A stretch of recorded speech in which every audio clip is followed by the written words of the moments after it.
Good morning, ladies and gentlemen. I just want to raise 2 points when we talk about the economic impact of water tourism.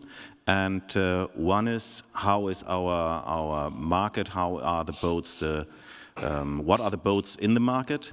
And when we look around, we mainly see these mega yachts. We see these Instagram people, 20 years old, on these 30-meter yachts. But that looks nice, and everybody sees our industry, but that's not where the business is made. So when we look at the figures, we heard a lot about the figures, but in Europe, we have around 80% of all boats are below 10 meters. And another 80% of these boats below 10 meters are motorboats. So smaller motorboats, mainly with outboards. And these people are driving on the rivers, on the lakes, on the seashore, and they go to a restaurant, and they go to a workshop to repair the boat, service the boats. And these people bring the money for the industry and also for the tax authorities. And when we talk about tax authorities, that is my second point, we have to talk about VAT. Because we have different VAT regulations in Europe. And one is, for example, our industry, our tourism, competes to other sports, like camping or caravanning.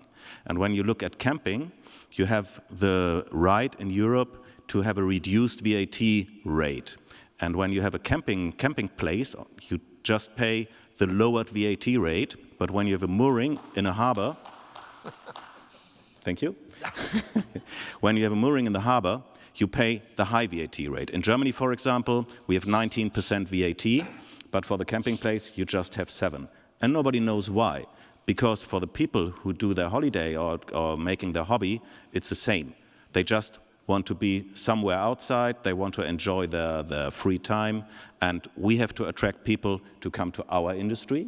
And so we asked also for looking at the VAT, that we are not so hard in competition with the other hobbies.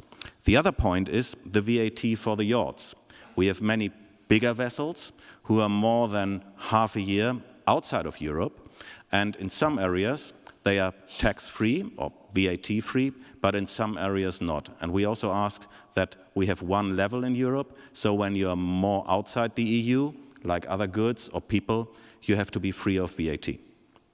I think that is a little bit to do for lobbying in Brussels and also in the national parliaments, but I think it's a good step to bring our industry much more, make it much more interesting and competitive to other hobbies. Thank you. Thank you very much.